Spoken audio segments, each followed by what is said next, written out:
मेरे चैनल को लाइक और सब्सक्राइब करें।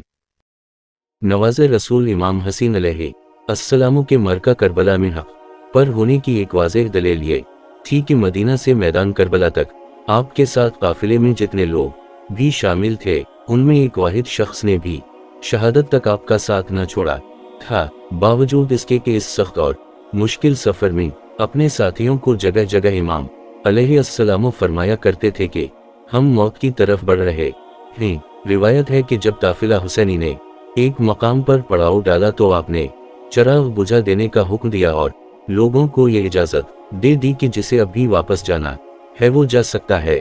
मुझे इस शख्स से कोई शिकवा नहीं और न ही रोज़ आखिरत इससे सवाल करूंगा। मगर इमाम अलैहिस्सलाम के उन बेहतर बावफा साथियों में एक ने भी आपका साथ में छोड़ा। इमाम मजलूम का ये काफिला इस लंबे सफ़र में जहाँ जहाँ रुकता आप वहाँ खुतबा इरशाद फरमाते थे। यहाँ तक कि मैदान करबला में भी आपकी आला ज़रफ़ी का ये आलम था कि इमाम अली सलाम ने यज़दी लश्कर के सामने एक लरज़ आमेज़ क़बा दिया और शामी लश्कर को हक़ कबूल करने की दावत दी ताकि अगर मुमकिन हो तो शायद कुछ लोग राह रास्त पर आ जाएं और नबी सल्लल्लाहु अलैहि वसल्लम की औलाद को शहीद करने की इस अजीम जुर्म से तौबा कर लें। इमाम हसन अलैहिस्सलाम 2 मुहर्रम को करबला पहुँचे और कुछ तौक़ुफ़ के बाद अपने असहाब और अहल बीत के सामने ये खुतबा इरशाद फरमाया। अम्मा बाद मुआमलात ने हमारे सामने जो सूरत इख्तियार कर ली है वो तुम्हारे सामने हैं। यकीनन दुनिया ने रंग बदल लिया है और बहुत बुरी शक्ल इख्तियार कर गई है। इसकी भलाइयों ने मुंह फेर लिया है और नेकियां ख़त्म हो गई हैं और अब इसमें इतनी ही ऊंचाइयां बाकी रह गई हैं जितनी किसी बर्तन के तामे बाकी रह जाने वाला पानी। अब जिंदगी ऐसी ही जिल्लत आमेज़ और पस्त हो गई है जैसा कि कोई संग लाख और चटील मैदान तुम लोग देख रहे हो कि हक पर अमल नहीं हो रहा और कोई बातिल से रोकने वाला नहीं है। इन हालात में मर्द मोमिन को चाहिए कि वो खुदा से मिलने की आरज़ू करे। मैं जांबाजी और शुजात की मौत को एक सादत समझता हूँ और जालिमों के साथ जिंदगी गुजारना मेरे नज़दीक जिल्लत और हिकारत है। लोग दुनिया के गुलाम हैं और दीन सिर्फ उनकी ज़बान पर रहता है।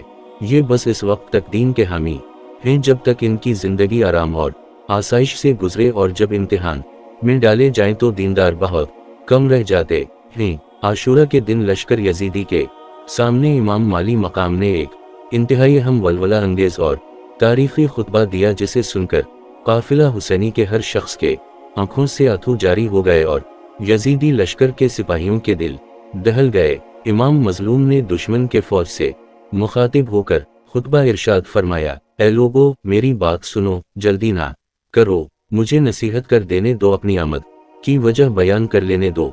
अगर मेरा अज़र माकूल हो और तुम इसे कबूल कर सको तो ये तुम्हारे लिए खुश नसीबी का बायस होगा और तुम मेरी मुखालफत से बाज आ जाओ। लेकिन अगर ये सुनने के बाद भी तुम मेरा असर कबूल ना करो और इंसाफ करने से इनकार कर दो तो फिर मुझे किसी बात से भी इनकार नहीं है। इससे पहले कि तुम मुझ पर टूट पड़ो मुझे ज़रा सी मोहलत दे दो। मेरा एतमाद हर हाल में सिर्फ परवरिदगार आलम पर है और वो नकोकारों का हामी है। लोगों मेरा हसब वाओ नसब याद करो, सोचो मैं कौन हूँ, फिर अपने गरीबों में मुँह डालो और अपने ज़मीरों का मुहासब करो। खूब गौर करो, किया तुम्हारे लिए कत्ल करना और मेरी हुर्मत का रिश्ता तोड़ना रवां है? किया मैं तुम्हारे नबी की बेटी का बेटा नहीं हूँ? किया हजरत हमजा मेरे बाप के चचा नहीं थे? किया जाफर मेरे चचा नहीं थे?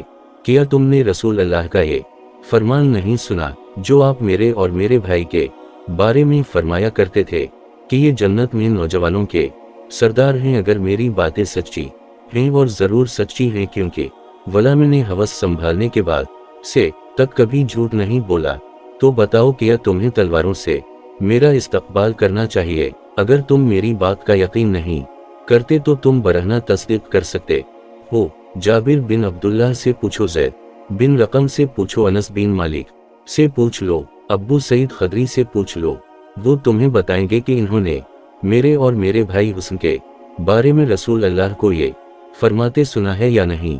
क्या ये बात भी तुम्हें मेरा खून बहाने से नहीं रोकती? अगर इन बातों में कोई शक है तो क्या इसमें भी कोई शक व तरदीद है कि मैं तुम्हारे पैगंबर की बेटी का बेटा हूँ?